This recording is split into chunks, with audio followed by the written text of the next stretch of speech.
Hi friends, నమస్తే.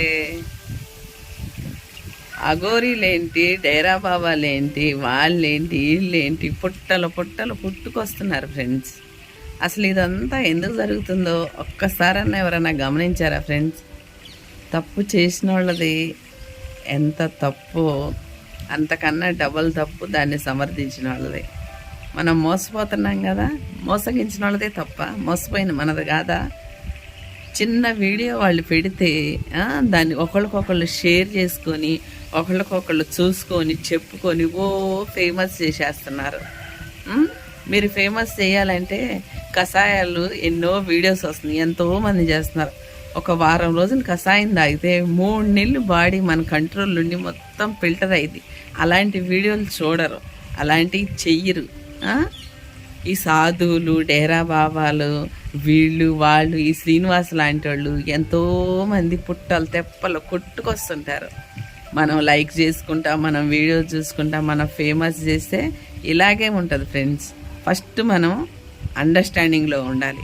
అసలు ఇవాళ రేపు ఒక కుటుంబంలోనే అండర్స్టాండింగ్ లేదు, ఒక భార్యాభర్తల్లో అండర్స్టాండింగ్ లేదు, కొంతమంది, అందరు కాదు, తల్లి పిల్లల్లో అండర్స్టాండింగ్ లేదు. ఎక్కడో అండర్స్టాండింగ్ ఎక్కడి నుంచి వస్తుంది? మనకు అండర్స్టాండింగ్ లేనంత వరకు మనం ఇలా ఎర్రెర్రిగా ఎర్రిపప్పల్లాగా ఆ వీడియో చూసుకుంటా, లైక్స్ ఇచ్చుకుంటా, షేర్ చేసుకుంటా, అలా ఫేమస్ చేసినంత వరకు ఇలాంటి వాళ్ళు పుట్టుకొస్తూనే ఉంటారు, మోసాలు జరుగుతూనే ఉంటాయి. అయినా ఆడపిల్లల గురించి నేను ఒక మాట అడగాలనుకుంటున్నా. మంచి మంచి వాళ్ళు ఉన్నారు, మంచి మంచి మొగుళ్ళని లెక్క చేయకుండా పిచ్చి పిచ్చి పనులు చేసుకుంటా, పిచ్చోళ్ళు ఎమ్మటపడి పిచ్చోళ్ళని లవ్ చేసుకుంటా, జీవితాలు ఆగం చేసుకుని వాళ్ళ చేతిలో సస్తున్నారు. అసలు చదివేమైంది, మన తెలివేమైంది, మన ఆలోచనలు ఎక్కడ పోతున్నాయి? అదేమంటే ఆడపిల్లలు ఏమంటారు, అన్నీ మాకు తెలుసని. తెలిస్తే ఈ శ్రీనివాస్ లాంటి వాళ్ళే దొరికారా ప్రేమించడానికి? అసలు ఆడవ కాదు, మగ కాదు అని తెలిసినాక అసలు అమ్మాయి ప్రేమించటం ఏంటి, పెళ్లి చేసుకోవటం ఏంటి, వాళ్ళ అమ్మాయి ఆడవటం ఏంటి, అసలు ఏమన్నా అర్థమవుతుందా? అసలు ఇది ఎవరి తెలివి తక్కువతనం? మన తెలివి తక్కువతనం వల్లే వీళ్ళంతా బాగుపడుతున్నారు. ఒక 7-8 సంవత్సరాల కిందట డేరా బాబా ఎంత నాశనం చేశాడు, ఎంతమంది ఆడవాళ్ళని మోసం చేశాడు, ఎంతమంది నాగం చేశాడు, ఎన్ని పైసలు గుంజుకున్నాడు. అసలు ఇదంతా దేనివల్ల అవుతుంది? మనం కరెక్ట్గా లేక. ఏదన్నా ఒక్క వీడియో చూసామనుకోండి ఫ్రెండ్స్, ఏదన్నా ఎక్స్పోజింగ్ ఇస్తే కానీ, బట్టలెప్ప తీసుకొని చూపిస్తే కానీ ఎర్రెర్రిగా కళ్ళు పెద్దగా చేసుకొని ఆ వీడియో వెనక చూస్తుంటారు. అదే ఏదైనా వంటల వీడియో కానీ ఇట్లా ఏదైనా చెప్తారా అని వెంటనే పైకి అనేసేస్తారు. ఏమవుతుంది? అవి చూడంగానే ఏమన్నా నొరిగిందా? మీ మనసు ఖరాబ్ అవుతుంది. మీ పక్కన పిల్లలు చూస్తున్నారు, పెద్దోళ్ళు చూస్తున్నారు, అందరు చూస్తున్నారు. ఏదైనా ఉపయోగం ఉండేది చూడండి, మీరు చూసేసి లైక్స్ ఇవ్వండి, ఫాలో చేయండి. ఇదేం వద్దు మనకి. అంతా అయిపోయినాక చేతులు గాలినాక ఆకులు పట్టుకున్నట్టుగా ఈ పని ఏమన్నా బాగుందా? ఒకళ్ళని అంటాం అనవసరం ఫ్రెండ్స్. ఇది కొంతమంది గురించి చెబుతున్నాను.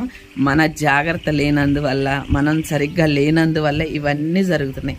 ఆ శ్రీనివాస్ గారు 5-6 నెలల్లో ఇన్ని డబ్బులు సంపాదించారంటే ఎంతమంది బకరాలు ఉండారో చూసారా? రోడ్డు మీద అడుగు తినే వాళ్ళకి అల్లు లక్ష్మణ్ అల్లాడుతున్నారు. వాళ్ళ ఒంటి మీద బట్టలు ఉండవు, వాళ్ళ చేతిలో బొచ్చు కూడా సరిగ్గా ఉండదు. ఒక జత బట్టలు కొనిస్తే, ఒక బొచ్చు కొనిస్తే కావాల్సినంత పుణ్యం వస్తుంది. ఒక సంగతి మీకు తెలుసా ఫ్రెండ్స్? ఆకలితో ఉండే వాళ్ళకి ఆకలి తీరిస్తే ప్రపంచంలో ఎన్ని గుళ్ళు ఉన్నాయి, అన్ని గుళ్ళు మనం దర్శనం చేసుకున్నట్టే తెలుసా? ఆకలి మీద ఉన్న వాళ్ళకి ఎవరన్నా చేస్తున్నారా ఈ రోజుల్లో? రోడ్డు మీద యాక్సిడెంట్ అయ్యి పడిపోతే కొట్టుకులాడుతున్నా సరే గుక్కిడి నీళ్ళు తెచ్చిపోయారు. ఇవన్నీ పాప పనులు. ఇవన్నీ పక్కన పారేసేసి ఈ సాధువుల్ని, ఈ డేరా బాబాని, శ్రీనివాస్ అంటే ఇవి పిచ్చి మందని అందరినీ సపోర్ట్ చేసుకుంటా మనమే ఎంకరేజ్ చేసి మనమే ఇది చేస్తున్నాం. అది కొంతమందికి అర్థం కావట్లేదు ఫ్రెండ్స్. కోపం రావచ్చు నా మీద, కోపం వస్తే వచ్చింది, నాకేం పర్వాలేదు. నేను అనేది ఏంటంటే మంచి ఏంటో చెడేంటో తెలుసుకొని చూడాలి. మనం చూస్తేనే వాళ్ళు అంత ఫేమస్ అయ్యారు, మనం లైక్స్ ఇస్తేగా అంత ఫేమస్ అయ్యారు. మనం వెళ్ళి వాడి దగ్గర కట్టలు పోసి చూయించుకుంటేనేగా వాడు తీసుకెళ్ళి అంత పెద్దగా అయ్యాడు. అది ఆలోచిస్తున్నారా? అదే ఎన్నో అనాథాశ్రమాలను ఎంతమందో తల్లిదండ్రులు చూడక ఆశ్రమాల్లో వారేస్తున్నారు. వాళ్ళకి అన్నం పెట్టొచ్చుగా వెళ్ళి మీరు. వాడు ఏం చేస్తాడని శ్రీనివాస్ అడిగి వెళ్ళి కట్టలు ఇచ్చి సిగ్గు లేకుండా అసలు ఈరోజు దాక్కున్నారు. ఒట్టి వాడినే మనం అంటున్నాం, వాడినే జైల్లో వేయాలి, వాడిని అనాలి, వాడు తప్పుడోడే, వాడు చెడ్డోడే తెలిసి కూడా మనం లైక్స్ చేయటం, ఫాలో చేయటం, ఎర్రెర్రిగా చూడటం, వెర్రెర్రిగా వాడి దగ్గర చూయించుకోవటం ఏంది. ఇప్పుడు వీడు జైలుకి వెళ్ళాడు, రేపు ఇంకెవరో వస్తారు.